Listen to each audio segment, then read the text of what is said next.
एक बार फिर आप सभी को प्रभु यीशु मसीह के जीवित, पवित्र और सामर्थ्य नाम में जय मसीह की धन्यवाद करते हैं भाई रविशंकर के लिए, राजेश्वरी जी के लिए, जिन्होंने गवाही दी।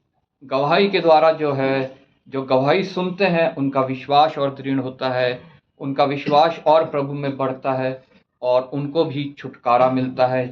गवाही देने वाले को तो छुटकारा मिला होता है किसी न किसी बात से, तभी वो गवाही देते हैं, लेकिन जो सुनते हैं उनको भी उससे छुटकारा मिलता है।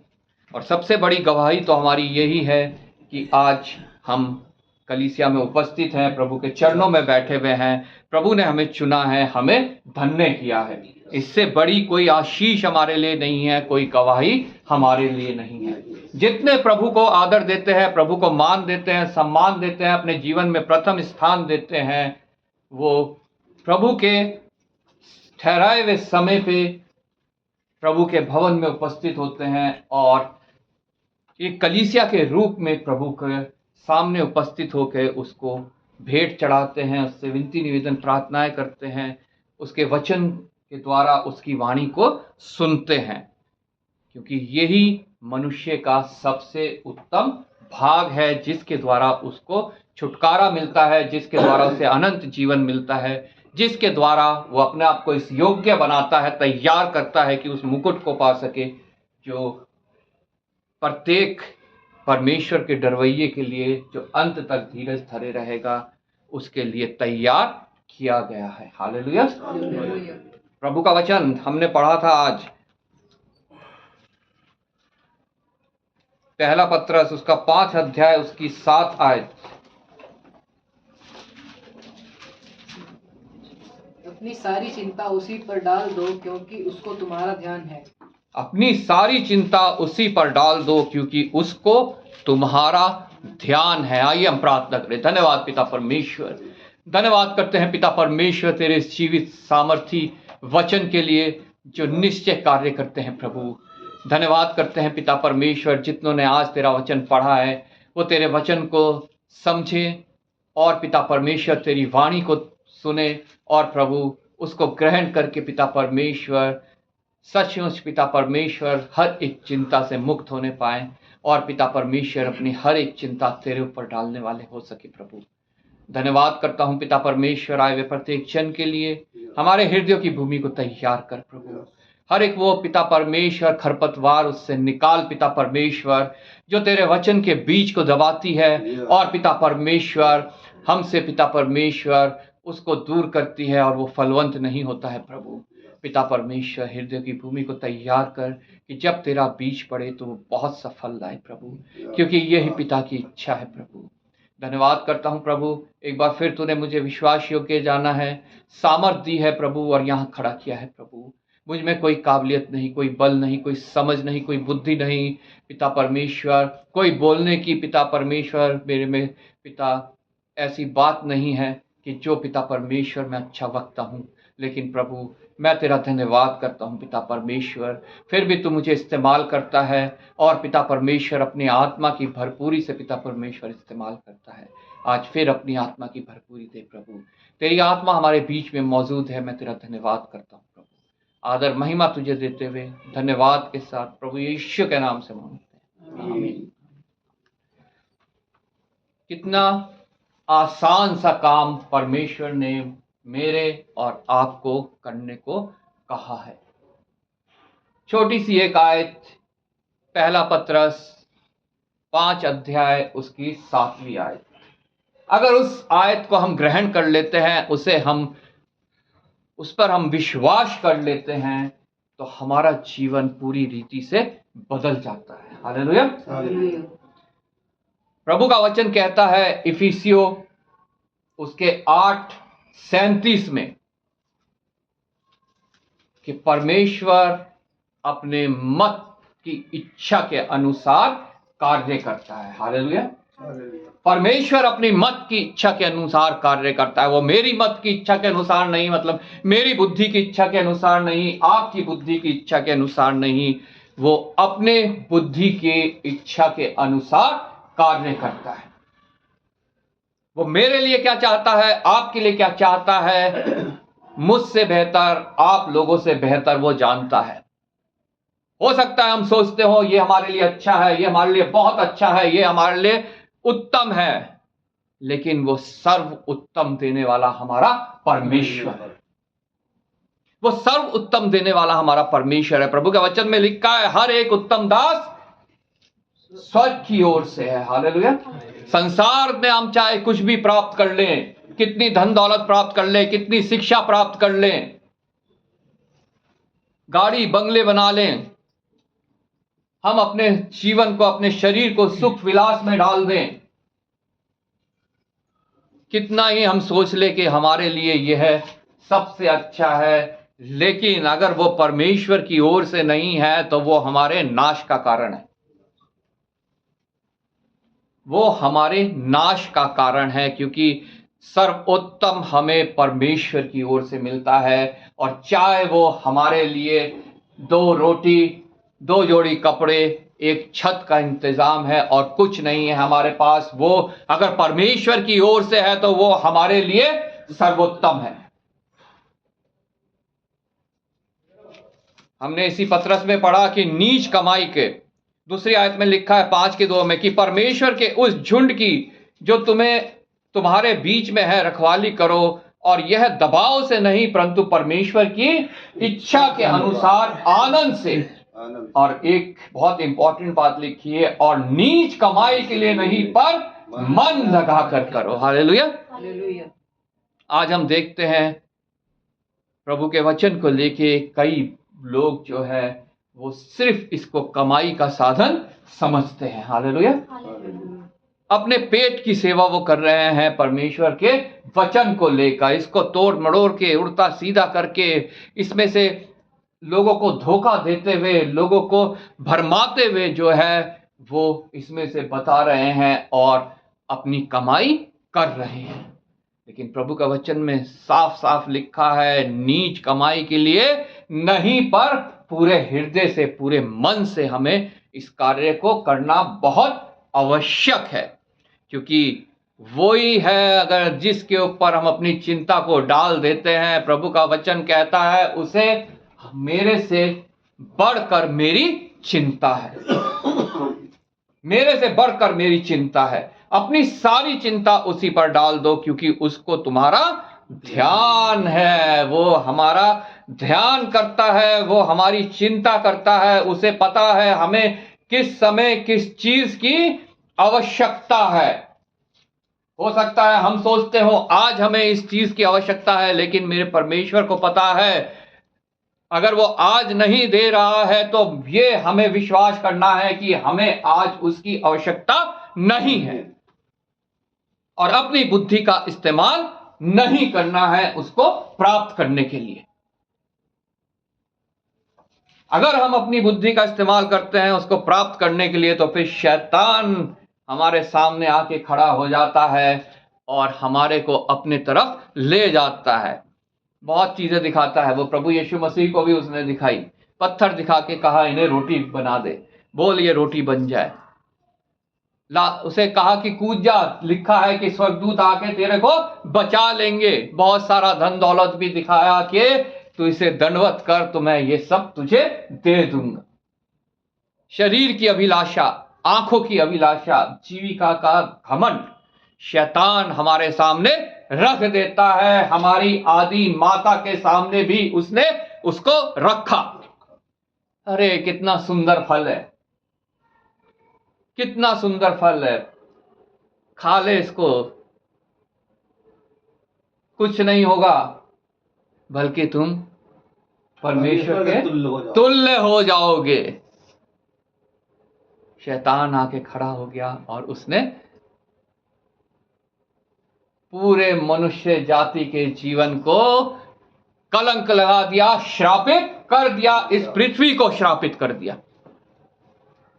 और आज जो कुछ मनुष्य के ऊपर तकलीफ है वो उसी शरीर की अभिलाषा, आंखों की अभिलाषा और जीविका के घमंड के कारण है। हालेलुया। जिससे वचन हमें बचाना चाहता है, जिससे वचन हमें सिखाता है कि हमें इनसे कैसे बचना है। हालेलुया। भजन संहिता में हमने पढ़ा कि दुख तकलीफ हमें तो आएंगी, 8वें आयत से लिखा है, हे 66 की 8वीं आयत से, हे देश देश के लोगों, हमारे परमेश्वर को धन्य कहो और उसकी स्तुति से राग उठाओ, जो हमको जीवित रखता है और हमारे पांव को टलने नहीं देता। भजनकार दाऊद पहले ये कहता है, लेकिन उसके बाद वो कहता है, क्योंकि हे परमेश्वर तूने हमको जांचा, तूने हमें चांदी के समान ताया है। अगर हमें चांदी के समान शुद्ध बनना है तो परमेश्वर जब हमें ताता है तो हमें घबराना नहीं है, हमें विचलित नहीं होना, हमें चिंतित नहीं होना, हमें अपनी बुद्धि का इस्तेमाल नहीं करना है, बल्कि हमें इंतजार करना है। जो अपने मत के इच्छा के अनुसार कार्य करता है वो मेरे ऊपर भी कार्य करेगा, वो आपके ऊपर भी कार्य करेगा। मुझे सिर्फ इतना काम करना है कि अपनी सारी चिंता उस पर डाल दे, क्योंकि उसे हमारा ध्यान है। हालेलुया।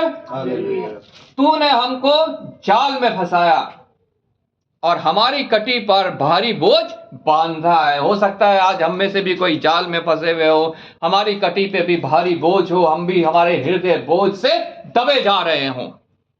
आगे भजनकार कहता है, तूने हमको जल में फंसाया और हमारी कटी पर भारी बोझ बांधा, तूने घुड़चड़ों को हमारे सिरों के ऊपर से चलाया। तूने घुड़चड़ों को हमारे सिर के ऊपर से चढ़ाया, मतलब हमारे से ताकतवर लोगों के द्वारा हमें दबवाया। हम आग और जल से होकर गए, परंतु तूने हमको उबार के सुख से भर दिया है। आमीन। चाहे कुछ भी आज हमारे जीवन में बीत रहा हो, हमारे पास एक उद्धार करता है जो हमें उससे उबार कर हमें सुख से भर देने वाला परमेश्वर है। हालेलुया। फिर क्यों डरना, फिर क्यों घबराना, फिर क्यों विचलित होना, फिर क्यों शैतान के हाथों में पड़ना, फिर क्यों प्रभु से दूर जाना, जब हमारे पास एक ऐसा महायाजक है जिसने खुद हर एक परीक्षा को सहा और उससे बाहर निकला। वचन कहता है वो हर एक उसकी सहायता कर सकता है जो इस समय परीक्षा में है। अगर हम किसी परीक्षा में हैं तो हमें उसके पास आना है। हालेलुया। अपनी चिंता को उसके ऊपर डाल देना है। हमें उन लोगों के पास नहीं जाना है जो हमें भरमा रहे हैं, जो हमें धोखा दे रहे हैं, जो वचन को उल्टा सीधा बोल रहे हैं, जो प्रॉस्पेरिटी गॉस्पल को इस्तेमाल कर रहे हैं। हमें उनके पास नहीं जाना। प्रभु का वचन कहता है अपनी चिंता मुझ पर डाल दे। वो यूं नहीं कहता जाके फलाने जगह पे जा, वहां वो अपोजल है, वहां पे वो प्रॉफिट है, वहां पे ये है, वहां पे वो है, वहां के भवन में जाने से सारी प्रार्थना स्वीकार हो जाती है, उस पास्टर से प्रार्थना कराने से सब कुछ हो जाता है। वो ये नहीं कहता। वो कहता है अपनी चिंता मुझ पर डाल दे, क्योंकि मुझे तेरा ध्यान है। हो सकता है उन सबको अपने पेट का ध्यान हो, अपने बैंक बैलेंस का ध्यान हो, अपने नाम का ध्यान हो कि हमारा नाम महिमा पाए, हमारा नाम जो है वो बढ़े, लेकिन परमेश्वर को सिर्फ और सिर्फ मेरा ध्यान है। हालेलुया। हमें परमेश्वर के सामने जाना है, उसके आगे घुटने टेकने हैं और अपना हर एक बोझ उस पर डाल देना है। अभी हमने गवाही सुनी भाई रविशंकर की, कितना कर्ज में, कितने तकलीफ में, कितनी समस्याओं से घिरे, लेकिन इन्होंने कहा कि परमेश्वर ने इनका हर एक काम पूरा किया। हालेलुया। छुटकारा दिया, क्योंकि इन्होंने अपनी चिंता परमेश्वर के ऊपर डाली। हालेलुया। इन्होंने अपनी चिंता परमेश्वर के ऊपर डाली तो इन्हें अपने आप से कुछ नहीं करना पड़ा, सब कुछ उसकी ओर से हुआ। हालेलुया। जैसा भी हमने गवाही में सुना। धन्यवाद हो ऐसे परमेश्वर का जो ना कभी सोता है ना ऊँघता है, जिसने अपना हमारा चित्र अपनी हथेली में खोद रखा है। और वचन कहता है जितने उसको पुकारते हैं वह उनकी ओर दृष्टि करता है और उनका मुंह कभी काला नहीं होने पाया। हालेलुया। हालेलुया। इसमें मैं कोई अपवाद नहीं हूं, मैं यहाँ खड़े होकर प्रभु का वचन जो सुना रहा हूं, मेरा जीवन भी पहले ऐसा ही था। अपनी चिंता खुद करते थे, अपना जीवन अपनी तरीके से जीते थे, जहां शैतान ले जाना चाहता था वहां जाते थे, जो करवाना चाहता था वो करते थे। वो चोर, वो नाश करने वाला, वो घात करने वाला हमारे जीवन को तबाह करने के लिए आया। लेकिन प्रभु का वचन कहता है कि मैं आया हूं कि तुम जीवन पाओ, बल्कि बहुतायत का जीवन पाओ। हालेलुया। बहुतायत का जीवन ये नहीं है कि हमारा बैंक बैलेंस पैसों से भरा रहे। बहुतायत का जीवन ये नहीं है कि हमारे पास बड़ी गाड़ी हो, बड़ा बंगला हो। बहुतायत का जीवन ये नहीं है कि बड़ी अच्छी नौकरी हो, बहुत डिग्रियां हो, बहुत नाम हो हमारा। प्रभु का वचन कहता है कि जो तुझे और तेरे पुत्र को जानते हैं उनके पास है बहुतायत का जीवन और अनंत जीवन। हालेलुया। सब कुछ हमारे पास हो सकता है और हम उसका इस्तेमाल भी ना कर पाए। वचन में हम पढ़ते हैं उस इंसान के बारे में, बहुत ज्यादा फसल हुई, उसने अपने बाड़े बढ़ा दिए, किया मैं इनमें रखूंगा, खाऊंगा, पीऊंगा, मजे करूंगा। लेकिन परमेश्वर ने उससे कहा तेरी मृत्यु आज ही हो जाएगी। कुछ नहीं इस्तेमाल कर पाया। संसार को प्राप्त कर लो, अगर आत्मा को खो दिया तो कुछ भी हमने प्राप्त नहीं किया। हमने उत्पत्ति की पुस्तक में एक बहुत विशेष बात पढ़ी अब्राहम के बारे में। अब्राहम को हम सब जानते हैं। उसी के द्वारा हमारा वंश क्या था, वो तेरह का पुत्र, जिसके 2 और पुत्र थे। क्या करते थे वो? मूर्तियां बनाते थे, मूर्तियां बेचते थे, मूर्तियों की पूजा करते थे। मैंने पहले भी कहा परमेश्वर ये नहीं देखता कि आज हम क्या है, हम क्या कर रहे हैं। परमेश्वर ये देखता है कि हम क्या हो सकते हैं। हालेलुया। अब्राहम एक मूर्ति पूजक, एक मूर्ति बनाने वाला, परमेश्वर ने उसमें देखा कि वो मनुष्य जाति का मूल पिता बन सकता है। हालेलुया।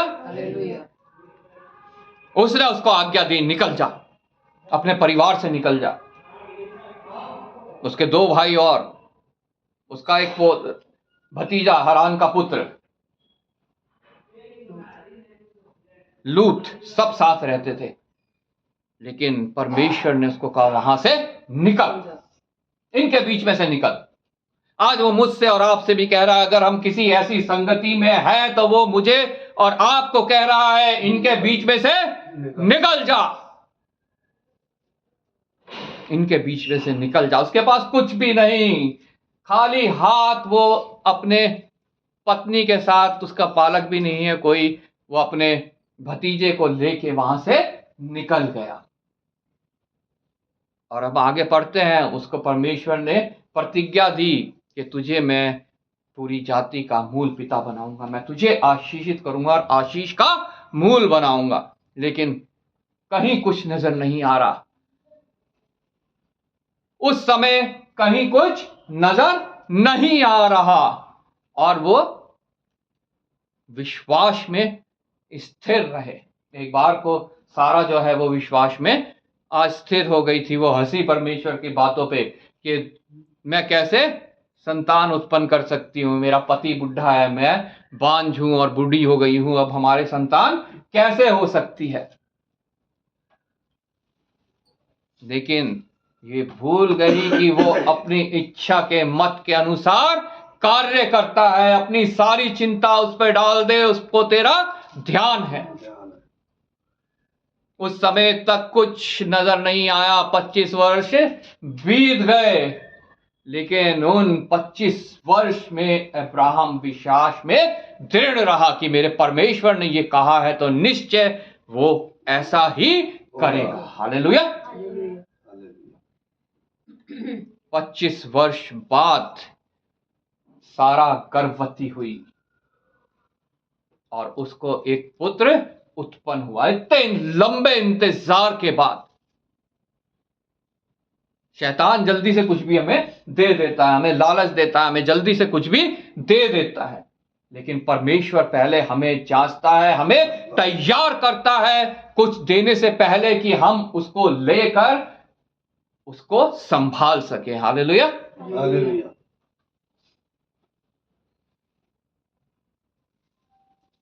वो अपने समय के अनुसार कार्य करता है। वचन कहता है उसके समय पे और मनुष्य के समय पे जमीन और आसमान का अंतर है। उसकी बुद्धि और मनुष्य की बुद्धि में जमीन आसमान का अंतर है। बच्चा हो गया, बच्चा बड़ा भी हो गया, तब एक और आज्ञा उसे परमेश्वर की ओर से मिली कि जा अपने बालक को मोरिया पर्वत पर कुर्बान कर दे, बलि चढ़ा दे इसकी। तब भी अब्राहम, जो अब इब्राहिम कहलाता है, उसने परमेश्वर की बात को ठुकराया नहीं। उसने ये नहीं सोचा रे कि तो पुत्र है मेरे पास, परमेश्वर तूने तो कहा है इसके द्वारा तेरा वंश मैं चढ़ाऊंगा, और अब तू कह रहा है इसी को कुर्बान कर दे, इसी की बलि चढ़ा दे। वो अंत तक धीरज धरे रहा। अंत तक धीरज धरा रहना ये बहुत जरूरी है। जैसा भाई रविशंकर ने कहा, प्रभु का वचन तभी कहता है जो अंत तक धीरज धरे रहेगा वो उस जीवन के मुकुट को प्राप्त करेगा। हालेलुया। वो उसको लेकर निकल लिया। उसने लकड़ी ली, गधे के ऊपर ला दी, अपने सेवकों को लिया, इसहाक को लिया और मोरिया पर्वत की ओर निकल गया। 3 दिन चलते रहे। मोरिया पर्वत दूर है लेकिन विश्वास में दृढ़। और जब मोरिया पर्वत पास आ गया तो उसने अपने सेवकों को कहा तुम यहीं रुको, ताकि वो उसके काम में कोई अड़चन ना डाले, वो उसे बहका ना दे, वो उसे फुसला ना दे, वो उसे रोक ना दे परमेश्वर का कार्य करने से। हालेलुया। उसने अपने सेवकों को वहीं रोक दिया कि तुम यहीं रहो, मैं मेरा पुत्र जाके वहां पर जो कार्य प्रभु ने कहा है बलि चढ़ाने का वो करके आते हैं। अपने पुत्र को लेके चल दिया।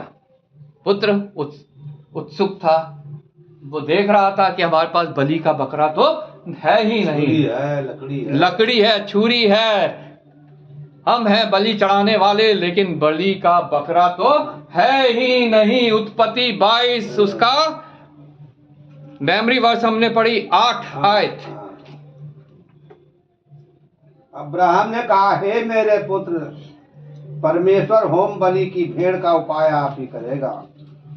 और वे दोनों संग संग आगे चलते गए। परमेश्वर होम बलि की भेड़ का उपाय आप ही करेगा। क्या मैं और आप इस बात पे विश्वास करते हैं कि हमारा हर एक चीज का उपाय परमेश्वर आप ही करेगा? आप ही करेगा। अब्राहम को यह विश्वास था और परमेश्वर चाहता है वो विश्वास मुझे भी हो, वो विश्वास आपको भी हो, वो विश्वास प्रत्येक परमेश्वर के दरवैये को हो। हालेलुया। परमेश्वर आप ही करेगा, क्योंकि उसने अपनी सारी चिंता जो है वो परमेश्वर के ऊपर डाल दी थी। उसे पता था कि उसको मेरा ध्यान है, उसने कहा है कि मैं इसके द्वारा तेरा वंश बढ़ाऊंगा, तो वो निश्चय कुछ ना कुछ उपाय करेगा। आज हमारे कुछ भाई बंधु लोग इस इसहाक के बलि को जब वो चढ़ाने गया, इसको झूठ मानते हैं और वो सोचते हैं कि वो इस्माइल था, क्योंकि उनको भरमाया गया है, उनको गलत बात बताई गई है और वो बकरा ईद के नाम से इसको मनाते हैं। लेकिन वो बात बिल्कुल झूठ है, वो बात बिल्कुल गलत है। ये हिस्ट्री भी बताती है, ये वचन भी हमें बताते हैं, जो उस पुस्तक को लिखने से कई वर्ष पहले लिखे गए, जो पुस्तक वो पढ़ते हैं। हालेलुया। परमेश्वर होम बलि के भेड़ का मेमने का इंतजाम आप करेगा। और वो चलते गए, जैसा परमेश्वर ने कहा था, जाके अपने पुत्र की बलि चढ़ा। तो उसने जाके क्या करा, लकड़ियां सजाई, अपने पुत्र को बांध के उसके ऊपर लेटा दिया, और जैसे ही उसने छुरी उठाई उसकी बलि चढ़ाने के लिए, परमेश्वर के दूत ने उसे रोक दिया। हालेलुया। हे अब्राहम, हे अब्राहम, हे अब्राहम, हे अब्राहम। उसने कहा, देख मैं यहाँ हूँ। उसने कहा, उस लड़के पर हाथ मत बढ़ा और ना उस पर कुछ कर, क्योंकि तूने जो मुझसे अपने पुत्र, वरना अपने इकलौते पुत्र को भी नहीं छोड़ा। इससे अब मैं जान गया कि तू परमेश्वर का भय मानता। हालेलुया, धन्यवाद प्रभु का। उसने उससे कहा, उस लड़के पर हाथ मत बढ़ा, क्योंकि वो वाचा का पुत्र है, वो तेरे वंश को बढ़ाने वाला पुत्र है। मैं तो सिर्फ तुझे ता रहा था, मैं तो सिर्फ तेरी परीक्षा ले रहा था और देख रहा था कि तू कितना विश्वास में स्थिर है। ताए वे चांदी के समान इब्राहिम निकला, शुद्ध। उन सब पानी से, आग से, तकलीफों से उबार दिया परमेश्वर ने उसे और सुख से भर दिया। हालेलुया। तब अब्राहम ने आंखें उठाई और क्या देखा कि उसके पीछे एक मेढ़ा अपने सींगों से एक झाड़ी में फंसा हुआ है। अतः अब्राहम ने जाके उस मेढ़े को लिया और अपने पुत्र के स्थान पर उसे होम बलि करके चढ़ाया। आमीन। लेकिन आज हम अपनी आंखें ही उठाना नहीं चाहते, हम तो अपने तौर तरीके से अपना कार्य करना चाहते हैं, अपनी बुद्धि का इस्तेमाल करना चाहते हैं, दूसरों की मदद हम पाना चाहते हैं, हम परमेश्वर को अलग कर देते हैं, उसकी ओर नजर उठाना चाहते ही नहीं है। भजन संहिता 121 में लिखा है, मैं पर्वतों की ओर आंखें उठाऊंगा, मुझे सहायता कहां से मिलेगी? मुझे सहायता यहोवा की ओर से मिलती है। अब्राहम ने आंखें उठा के देखा, उसे सहायता यहोवा की ओर से मिली। हालेलुया। हर एक बात का मेरे जीवन में, आपके जीवन में बंदोबस्त करने वाला, पूरा करने वाला, मुहैया करवाने वाला परमेश्वर है। हालेलुया। अब्राहम ने देखा कि उसने मेरे लिए ये इंतजाम किया, मेरे को ये मुहैया कराया है, और उसने उसको वहां पर अपने पुत्र की जगह बलि किया। हालेलुया। और उस जगह का नाम क्या रखा? यहोवा यीरे, मतलब यहोवा उपाय करने वाला परमेश्वर। हालेलुया। मेरे जीवन में उपाय करने वाला, आपके जीवन में उपाय करने वाला, हर एक उसके जीवन में उपाय करने वाला, जो अपनी चिंता उस पर डाल देते हैं, ये विश्वास करके कि उसे हमारा ध्यान है। परिस्थिति कैसी भी हो हमारी, कुछ भी हो, अभी हम वो देखता है कि ये क्या हो सकते हैं। हालेलुया।